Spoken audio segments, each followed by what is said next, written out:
Hello everybody, my name is Big Citrus and let's get into it. Look, if you're looking for the overly long, deeply analytical Fallout video essay that's like 7 hours with amazing video editing every 5 seconds, this is not necessarily going to be that video. What this video is going to be is just a detailing of why Fallout 4 is probably one of the most flawed AAA releases I've ever played in my entire life, but it's also like one of my favorite games I've ever played. Specifically, it's definitely my favorite Fallout game. Ever since the release of the Fallout series on Prime, Fallout has gotten a huge resurgence. I've been seeing people talk about this franchise again like it's the good old days when Fallout 4 first dropped and before Bethesda released that one game that was not good. Yes, I know Fallout 76 is much better now, and it's actually had a lot of active players recently, which is insane.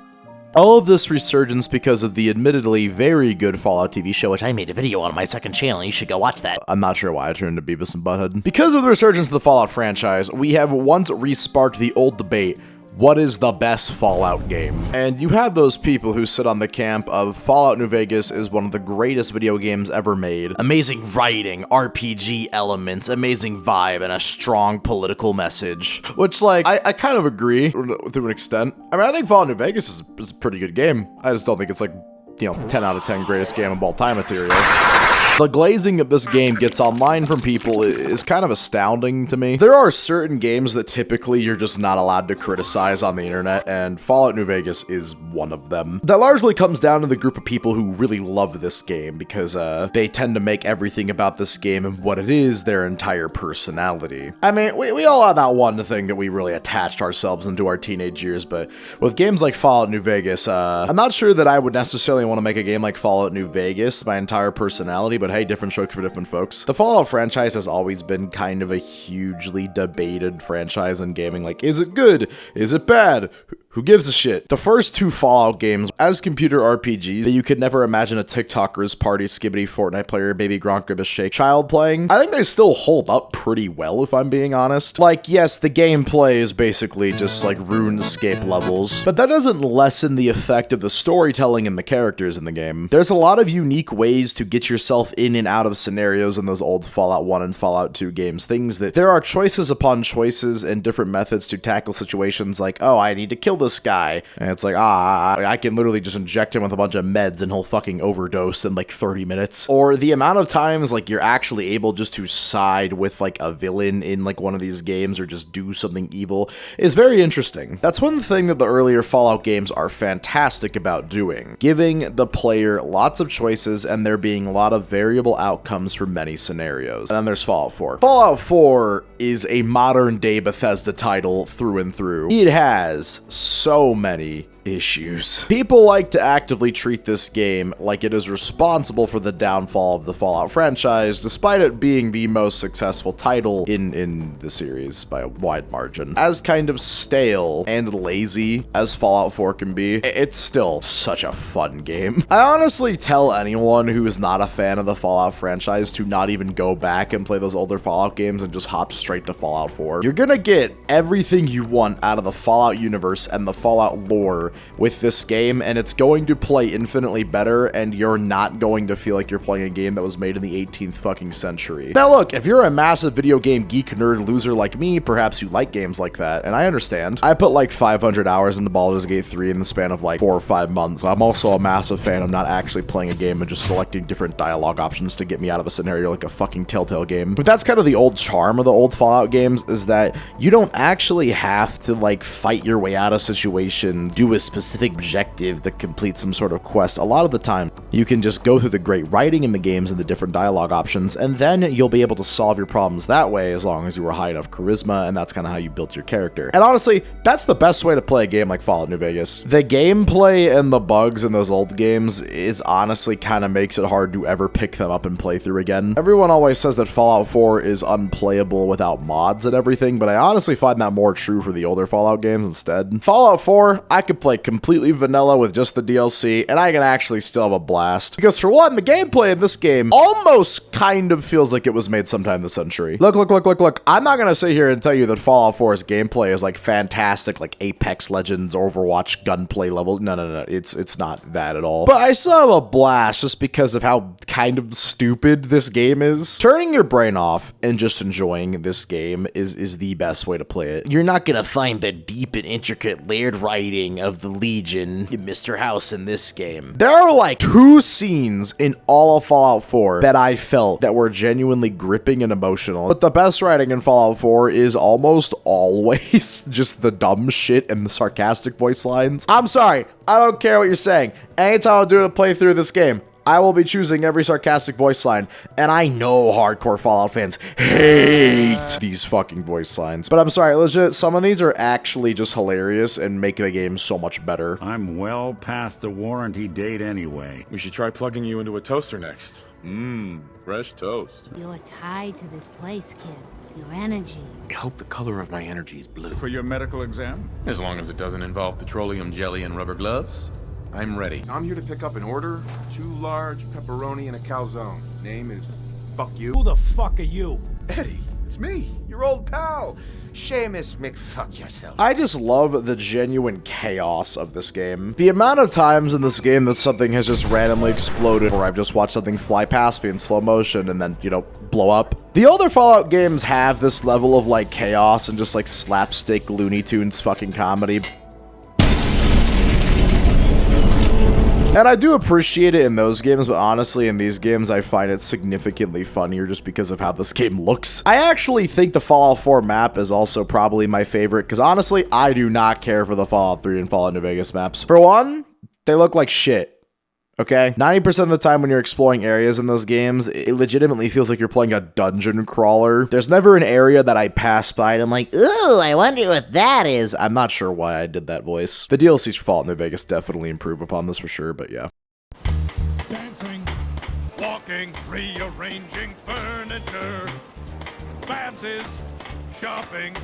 I let the bird out of the cage. The settlement system in Fallout 4, which is directly kind of improved upon from the Heart Home Skyrim house building system, I genuinely really enjoy. Not because it works well, it works horribly. In the settlement building system, which allows you to basically craft your own settlement and have your own settlers and everything that have their own assigned roles, you can fend off raiders trying to attack your base and everything, and you could create your own supplies and crafting materials and everything here and just have a little house and a good time place to, you know, repair your power armor and all that bullshit. It's about trying to work around and cheat the system because half of the things that it tries to tell you to do just don't work in this. Like when you're trying to set up like an actual working water supply in one of these settlements, it's like playing fucking Minesweeper. You're trying to find the best way to navigate through the cheese whiz code of the game that will allow you to fucking place something where you actually want to place it. And it is fun to slowly renovate an area that looks like this and turn it into something that looks like this.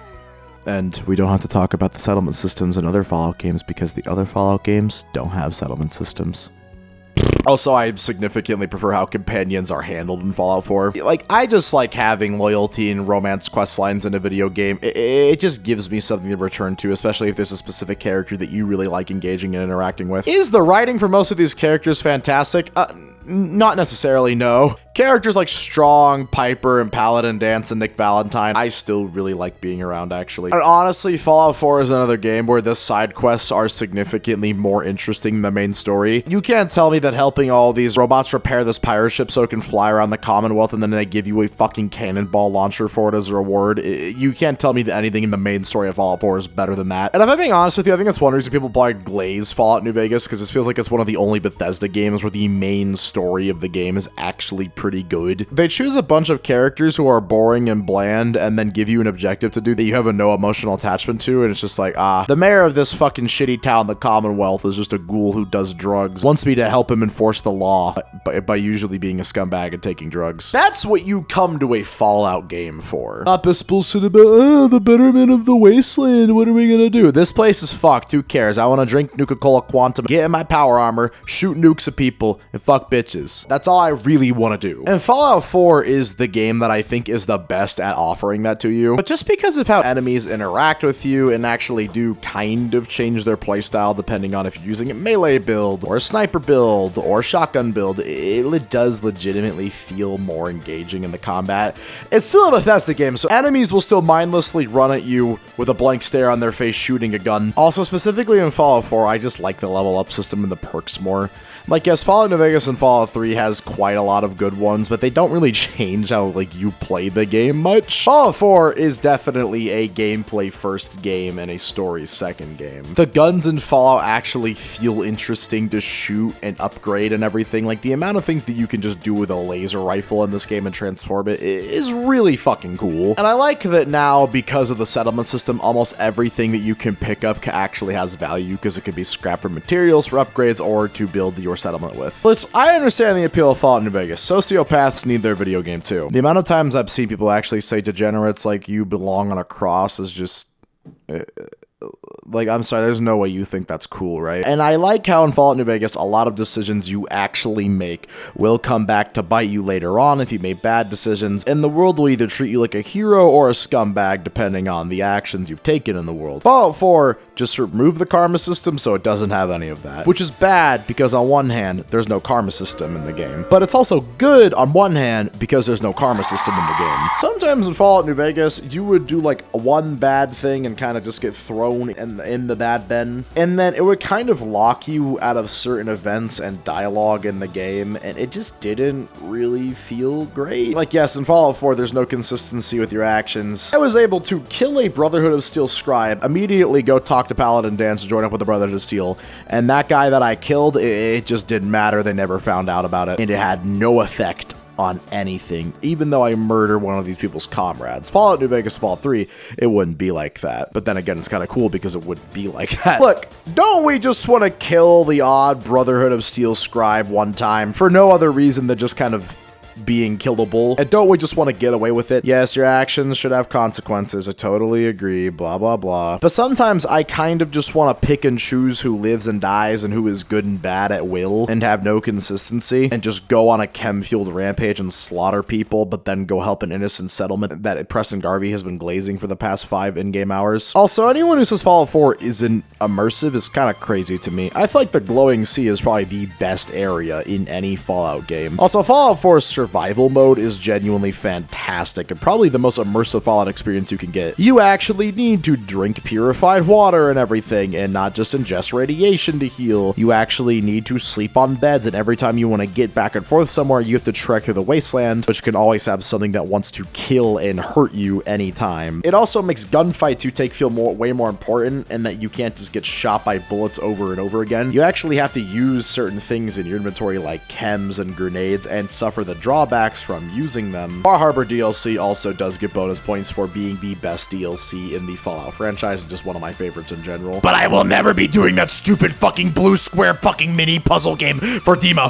Oh my god! Fallout 4 is one of the most flawed games I've ever played. There's little consistency. I'm not even gonna mention the amount of bugs and glitches in this game because it is a Bethesda game, of course. I still encountered a bug where Dogmeat got stuck on the floor forever and I could literally never get him back no matter what I did 20 minutes into my most recent playthrough. It's still just the most fun Fallout game. I get the charm of this 50s aesthetic with the post-apocalyptic nuclear wasteland, and honestly, it's just a really great time. It doesn't take itself too seriously and is ultimately just more focused on giving you an engaging gameplay experience. But listen, like I said, I didn't want to make this video super long. I just wanted to say that despite Fallout 4's massive flaws, I still genuinely really like it a lot. I of course would like to hear your opinions on your most favorite Fallout game and why. If it is Fallout 4, if it isn't Fallout 4, let me know, because I do actually genuinely enjoy reading the comments, and I'm sure that all the Fallout New Vegas fans in the comments will have reasonable responses to this video.